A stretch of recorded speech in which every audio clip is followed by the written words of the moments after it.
Time now for the Wiltfong Whiparound with 24/7 Sports Director of Recruiting, Steve Wiltfong. And Steve, although a lot of people are putting their attention toward the games happening this weekend, you know better than anybody else, recruiting never sleeps. You're keeping your eye on two big recruiting weekends for programs. Who are they? Yeah, the games just get in the way of recruiting for me, Emily. You have Ohio State, the top 5 matchup in Columbus at night in prime time, Ohio State and Notre Dame, and then the Florida Gators, the Billy Napier era, kicks off in Gainesville with a showdown against number 7 in Utah. Also in prime time, let's start with the Buckeyes. They have the number 6 recruiting class in the country, and they're hosting 3 5-star defensive linemen, and these are really their main targets down the stretch as they put the finishing touches on this class. Sure, Ohio State's going to be evaluating senior film, and maybe another prospect or two pops up at the board in different positions. But these defensive linemen are who they're keyed in on to end the class. And you have Matayo Uiagalelei coming in from California. I talked to his dad today. His dad's lost track at how many times Matayo has visited Ohio State. You have 5-star defensive lineman Damon Wilson from Florida coming up. This is a return trip for him. He had an outstanding experience in the spring. And then you have the nation's number 1 edge rusher, Keon Keeley, a recent decommit from Notre Dame. Alabama's been trending on the 24/7 Sports Crystal Ball for him. Florida may be considered the biggest challenger, but Ohio State's in the thick of this one. I think that they need to make a move with Keeley this weekend, but he's a young man that fits in anywhere. I think with the tremendous experience, he's obviously going to see an outstanding game atmosphere. He's going to get a chance to really see how he fits in that locker room. It's a chance for his mom to get up to Ohio State and check things out. Maybe the Buckeyes make a move with Keon Keeley, but circling back on Damon Wilson, I think Ohio State is a major player for him. I do not consider them a dark horse. I like where they're at alongside Alabama and Georgia, with places like Miami and Texas also pushing. And then with Matayo, I'm not ready to say that Ohio State's the outright leader, but I wouldn't be surprised if they are indeed the one to beat going into some fall visits that will also include Alabama, where his dad thinks he'll end up taking an official visit, and then Oregon and USC, where he took summer officials alongside Ohio State. And his dad said something interesting. First, he said Larry Johnson's the best defensive line coach in the country. And he said, people call him Larry Johnson, but I call him Pastor Johnson. He thinks he would also be a great mentor for his son if he did choose Ohio State. Matayo's going up there with his teammate, junior safety Peyton Woodard, the number 2 safety in the country. And we could talk for days about the underclassmen going to Ohio State and Florida, but we'll key in on just the seniors. And pivoting to the Swamp, you have Cormani McClain, the number 1 corner in the country, the number 4 player overall in the top 247. He'll be back on campus to watch Florida kick off their season. And going into these fall visits for Cormani, I actually think Florida's the team to beat.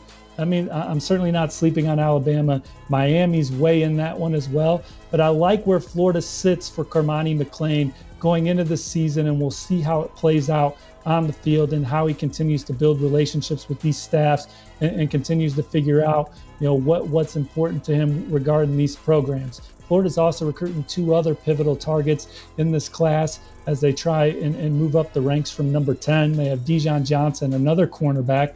Cormani McClain had 19 career interceptions coming into the season. Dijon had 6 last year, including 4 pick sixes. So these are playmakers in the secondary. The Gators have arguably the top defensive line class in the country already in the fold. They'd certainly love to add these DBs to that mix. And Dijon in Florida's trending on the crystal ball already coming in, but that recruitment's had some twists and turns. He's a former Ohio State commit, almost recommitted to Ohio State at one point, but Florida's been a steady Eddie in that one, and I like where they stand going into the weekend. And then Caleb Lomu, an offensive lineman from Arizona that they offered at the end of the summer. Billy Napier and his staff know to build Florida back up into the Florida of old, to win national championships, it's going to be done around the line of scrimmage. Like I said, I love the way they've been recruiting defensive line. I think you're going to see some of these freshmen that they recruited at linebacker and in the secondary make an impact against Utah. Shamar James immediately coming to mind as someone that's going to be one of the top linebackers in the country. But then they need more offensive linemen. Tackle is a big need. This is a priority target for them. He took officials to Arizona, Cal, and Utah in the summer. I think Michigan's the other contender, but Florida looking to make a move with Caleb Lomu. Certainly going to be a fun recruiting weekend for those guys at the Horseshoe and at the Swamp, but week 1 usually brings us a few of those neutral site games. How do schools handle those games when it comes to hosting recruits? Well, they're allowed to give tickets to prospects. They're not allowed to talk to them. But first of all, you rather a recruit come to your neutral site game than go soak in an awesome atmosphere on someone else's campus.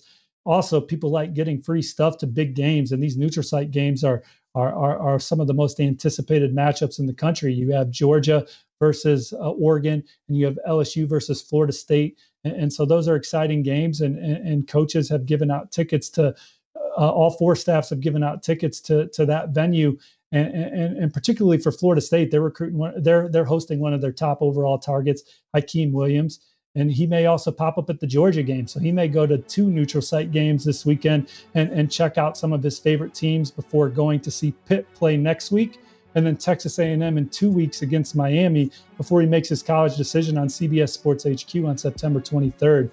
And then Georgia, they're looking to finish with another top 3 class under Kirby Smart and company, and they're hosting a few of their top targets. You have Jordan Hall, a top 247 defensive lineman from Florida that I like where Georgia sits.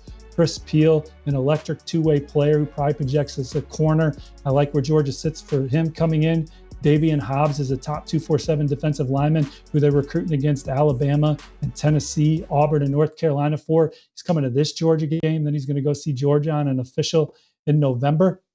And then we already talked about Hakeem. And similar to all these games, Florida's going to have a massive underclassmen list. LSU's got a massive underclassmen list coming to watch them in New Orleans. Georgia does too. That's headlined by 5-star quarterback Jaden Davis, who's visiting or coming to watch Georgia this week. Then he's taking a visit up to Michigan next week. And I really think Georgia and Michigan are in an exciting spot as they battle North Carolina, Clemson, and LSU, among others, for the number 2 quarterback in the 2024 cycle. I know a lot of people are looking forward to seeing what you have to say about this guy. 5-star defensive line prospect David Hicks. He has offers from every major program: Texas A&M, Alabama, Oklahoma. Give us your crystal ball pick. Where does he end up?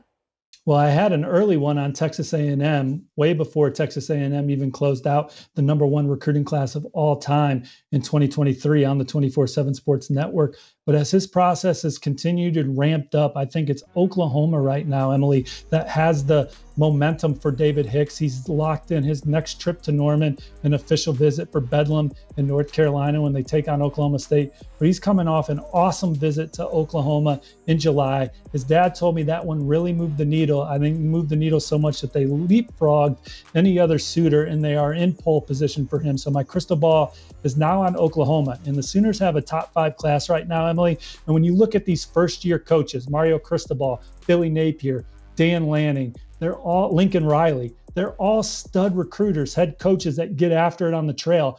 But if I'm ranking where these first-year staffs are, and again, those 4 programs are landing championship-level players that are going to make them contenders for years to come, I think Oklahoma in their first-year staff has impressed me the most. They finished number 10 in 2022.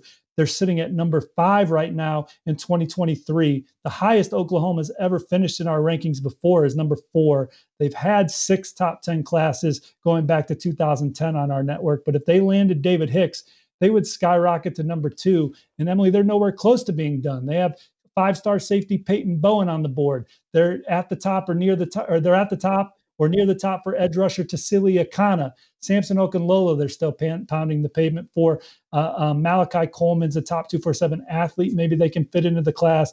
This is a dark horse class to finish in that top 2 or 3. And David Hicks is one that I really think is trending heavily to Oklahoma because of his rapport with Brent Venables, Todd Bates, and the rest of that coaching staff. You just made a lot of Sooner fans very happy right now. Steve, thank you so much for the time.